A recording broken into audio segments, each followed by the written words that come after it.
Hello friends, our today's chapter is motion. This chapter is divided into two parts, part 1 and part 2.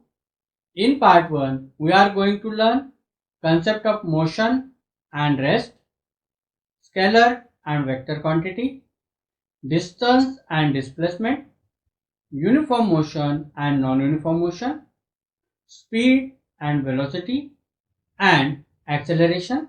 So let's see motion. इस activity में देखिए cyclist house की तरफ जा रहा है। हाउस की पोजीशन चेंज नहीं हो रही है, लेकिन साइक्लिस्ट की पोजीशन कंटिन्यूसली चेंज हो रही है। तो हम इसको कहते हैं the position of a cyclist changes continuously with respect to a stationary house, then cyclist is said to be in a motion. House is a stationary. There is no change in the position of house. Surrounding things like grass, road, these are the stationary objects. But cyclist continuously changes its position with respect to its surrounding. तो हम इसको कहते हैं motion. Cyclist is in a motion. House या जो भी respective things है, these are the reference point. So the position of a cyclist changes with respect to the house or reference point. Then we can say that the object is in a motion.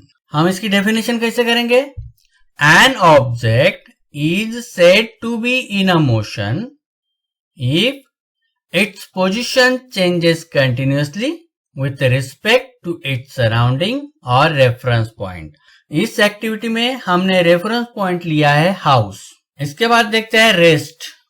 The position of a house does not changes with respect to its surrounding. इससे उल्टा, पहले activity से उल्टा, cyclist की position change हो रही थी लेकिन हाउस की पोजीशन चेंज नहीं हो रही है, मतलब house is a stationary object. So the position of a house does not changes with respect to its surrounding. Then house is said to be in a rest position. तो हम house को rest position में है ऐसे कह सकते हैं क्योंकि इसकी पोजीशन उसके सराउंडिंग चेंज नहीं हो रही है। With respect to its surrounding, the position of house does not changes. Definition करेंगे इसकी। An object is said to be at a rest if its position does not changes with respect to the surrounding or reference point. House के लिए reference point क्या हो सकता है? Surrounding, जैसे clouds हो, माउंटेन हो, साइक्लिस्ट हो, रोड हो, ग्रास हो, these are the reference points. With respect to its surrounding or reference point, the position of house does not changes. So house is in a rest position. Another example देखते हैं. A man in the car is at a rest with respect to another man sitting beside him in the same car. दोनों एक ही car के अंदर है, तो दोनों एक दूसरे के लिए रेस्ट पोजीशन है, because they do not change their positions with respect to their surrounding. तो इसको कहते हैं रेस्ट. स्केलर क्वांटिटी किसको कहते हैं देखते हैं. Those physical quantities which express only its magnitude, no direction. यहाँ पे उसकी डायरेक्शन की जरूरत नहीं. अब मैग्नीट्यूड क्या है? Magnitude is a number along with a proper unit. Examples are mass, volume, area, density, etc. These are the examples of scalar quantities. क्योंकि ये क्वांटिटीज एक्सप्रेस करने के लिए डायरेक्शन की जरूरत नहीं, बस इसका चाहिए नंबर विथ प्रॉपर यूनिट. जैसे कि हम एग्जांपल देखते हैं. If we want to express the mass of man is 60 kg. उसका मास कितना है? 60 kg. So there is no role in the direction in scalar quantity. यहाँ पे कोई डायरेक्शन की जरूरत नहीं है. So there is no role of direction in scalar quantity. So जो फिजिकल क्वांटिटी हम उसके मैग्नीट्यूड के जरिए एक्सप्रेस कर सकते हैं विदाउट डायरेक्शन, उसको हम कहते हैं स्केलर क्वांटिटी. उसके हमने अभी एग्जांपल्स देखे, mass, volume, area, density. These are the examples of scalar quantity. There is no need of direction. Scalar quantities are either positive or zero. ये नेगेटिव नहीं होते हैं. कभी हम किसी का मास -60 kg, -10 kg इस तरह से काउंट नहीं करते. या तो ये पॉजिटिव होता है या जीरो होता है. वेक्टर क्वांटिटीज किसको कहते हैं देखते हैं. Those physical quantities which express by its magnitude as well as direction. यहाँ पे दोनों चाहिए, मैग्नीट्यूड चाहिए एंड डायरेक्शन चाहिए. So these physical quantities which express by its magnitude as well as direction. Examples of vector quantities are force, velocity, acceleration, momentum, etc. A vector quantity is represented by a number with proper unit and its direction. यहाँ पे दोनों चाहिए, number with proper unit and its direction. वो object किस direction में जा रहा है और उसका मैग्नीट्यूड क्या है. वेक्टर क्वांटिटी में भी पॉजिटिव, नेगेटिव और जीरो. तो वेक्टर क्वांटिटी पॉजिटिव हो सकता है, नेगेटिव हो सकता है, जीरो हो सकता है. डिस्टेंस किसको कहते हैं. चलो एक एक्टिविटी देखते हैं तो हमें डिस्टेंस आसानी से समझ में आएगा. ABC मैथमेटिकली हम अगर देखेंगे ये तो एक ट्रायंगल है, but this is the path covered by Ajay. So Ajay start करता है फ्रॉम A to B. पहले A पोजीशन इसका स्टार्टिंग पॉइंट है जिसको हम इनिशियल पॉइंट कहते हैं. तो ये वॉक करना स्टार्ट करता है, फ्रॉम A to B जाता है, फ्रॉम B to C जाता है. सो यह है इसका path from A to B, B to C. So path covered by Ajay क्या हो गया, AB plus BC.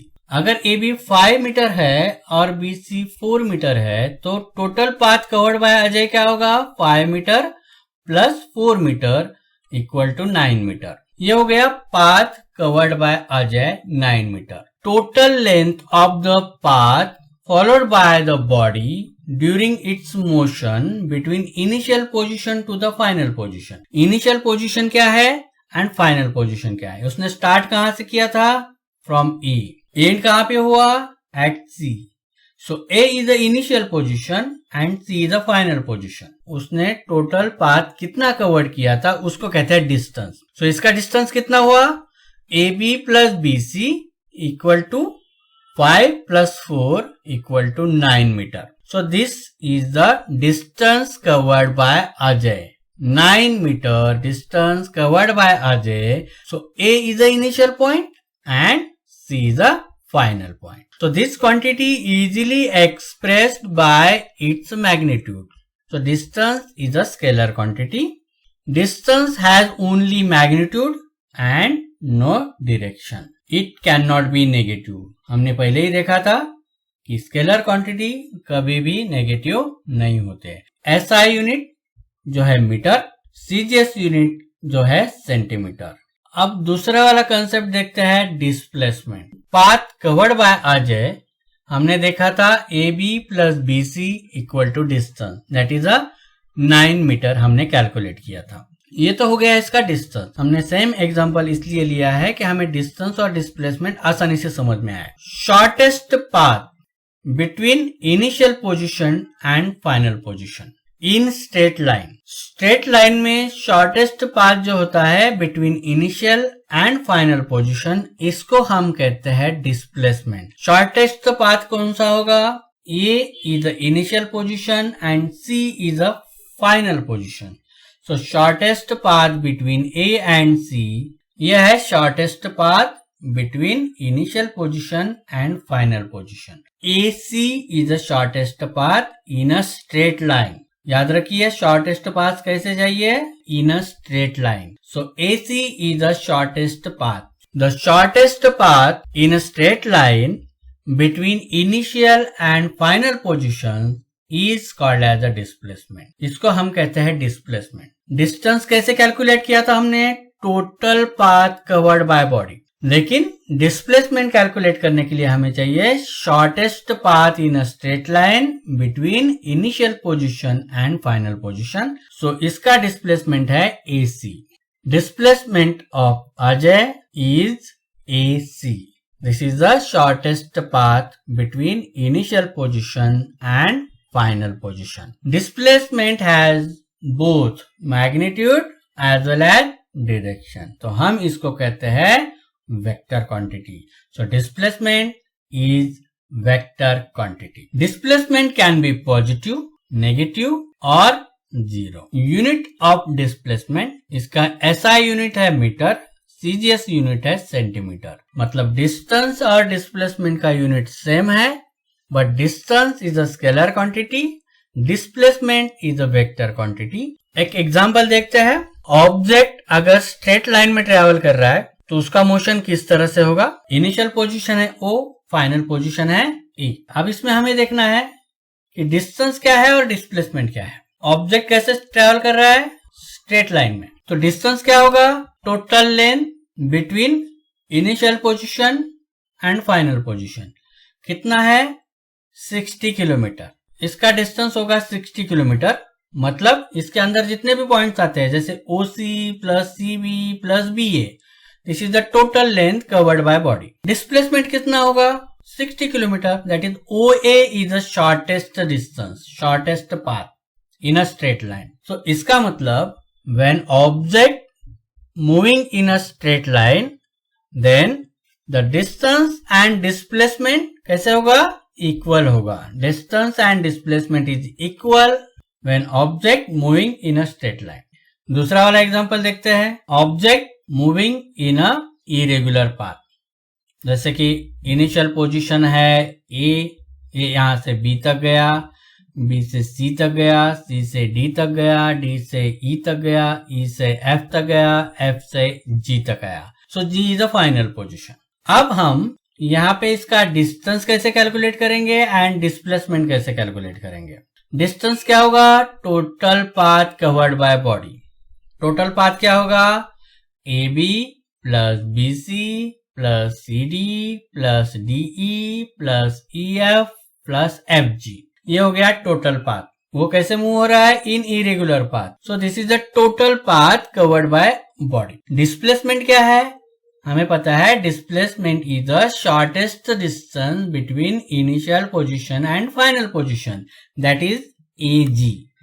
AG is the displacement of object, क्योंकि shortest distance in the straight line between initial position and final position, that is AG. AG is the displacement. Distance is not equal to displacement. Distance is greater than displacement because object moving in a irregular path. Another example देखते हैं, motion in circular path. अगर object circular path में move हो रहा है तो उसका distance क्या होगा एंड डिस्प्लेसमेंट क्या होगा। A is the initial position of object, it start to move in a circular path. B is the final position. इसमें क्या डिफरेंस है देखिए, ऑब्जेक्ट का initial position and final position दोनों सेम है। सो डिस्टेंस क्या होगा, डिस्टेंस होगा equal to circumference of the circle, that is 2πr। Displacement क्या होगा, initial position and final position अगर एक ही है तो डिस्प्लेसमेंट होगा 0। तो इसका मतलब उसका initial position and final position अगर सेम होगा तो उसका डिस्प्लेसमेंट 0 होगा। So distance and displacement are different when object moving in a circular path. Uniform motion, uniform का मतलब क्या है, इस एक्टिविटी से आपको बहुत आसानी से समझ में आएगा। यहाँ पे दो पोजीशंस है, home and school. School bus start from home and reaches to the school.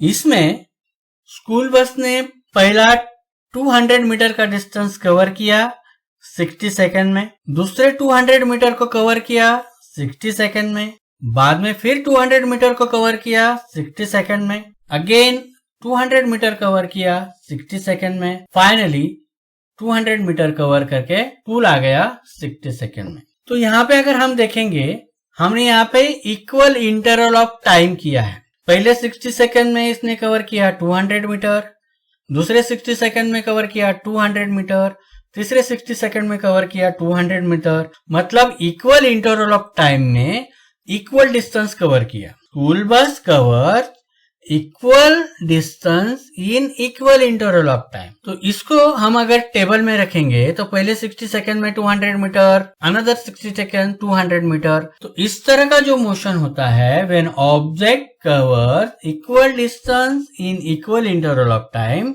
तो उसको हम कहते हैं यूनिफॉर्म मोशन। अगर ये वैल्यूज का हम अगर ग्राफ निकालते हैं तो ग्राफ क्या आएगा? सो पहला पोजीशन 200 मीटर का आएगा, सेकेंड आएगा 400 मीटर का, थर्ड आएगा 600 मीटर का, फोर्थ आएगा 800 मीटर का एंड फिफ्थ आएगा 300 मीटर का।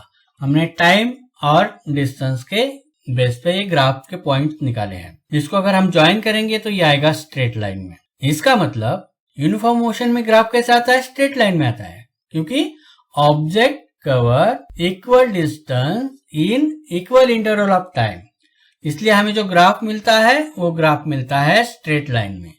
So the distance time graph for a body in uniform motion is straight line. तो यूनिफॉर्म मोशन की डेफिनेशन क्या होगी?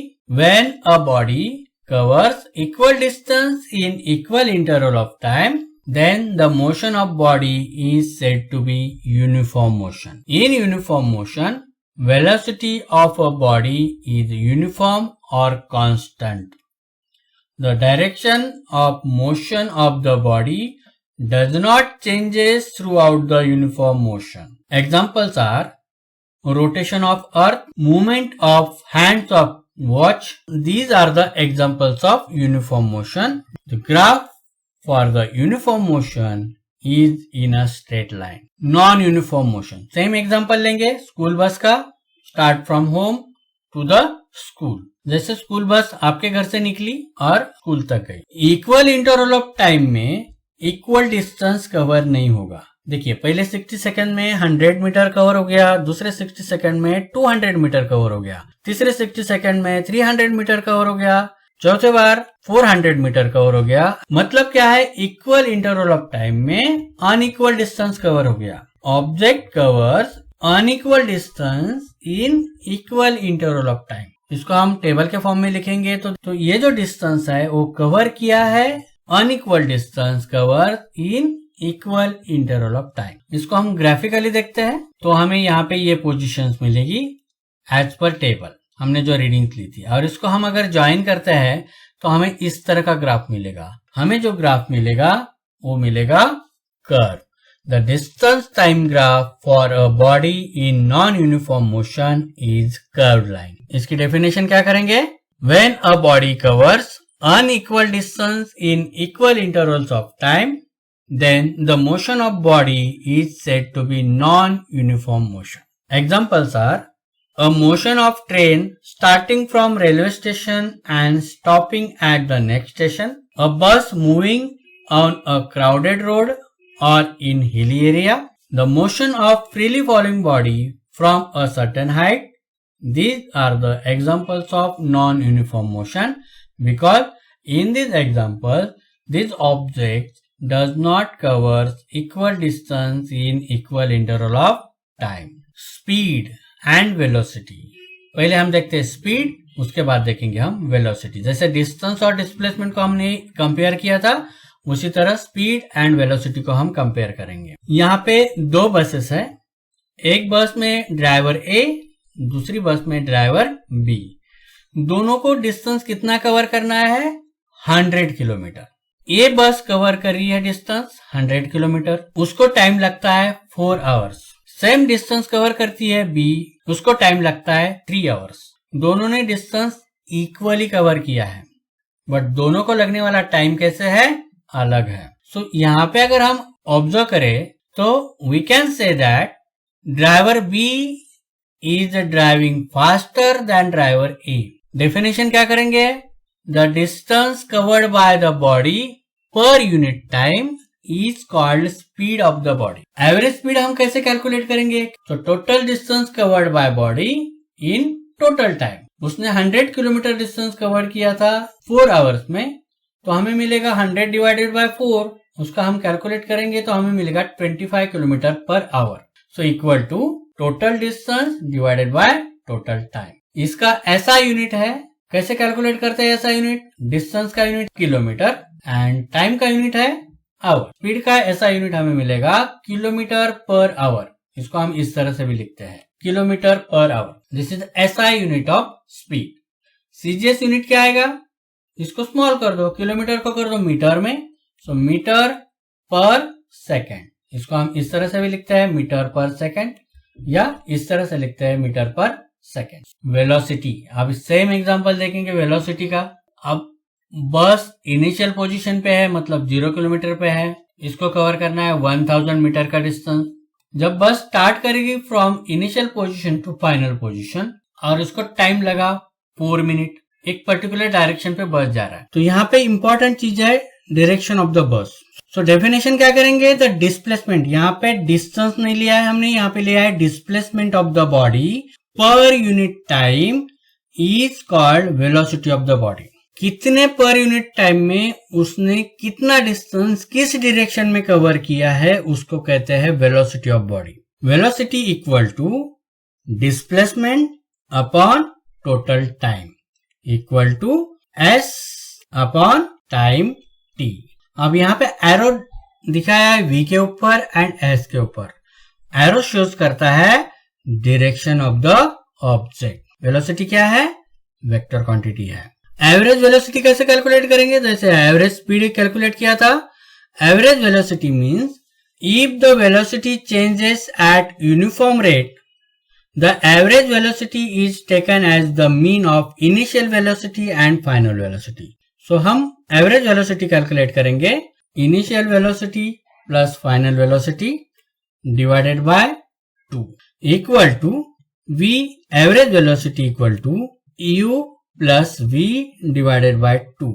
v in bracket av, it shows the average velocity, u is the initial velocity and v is the final velocity.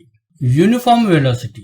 A body is said to have uniform velocity when it covers equal distance in equal interval of time. It is very important.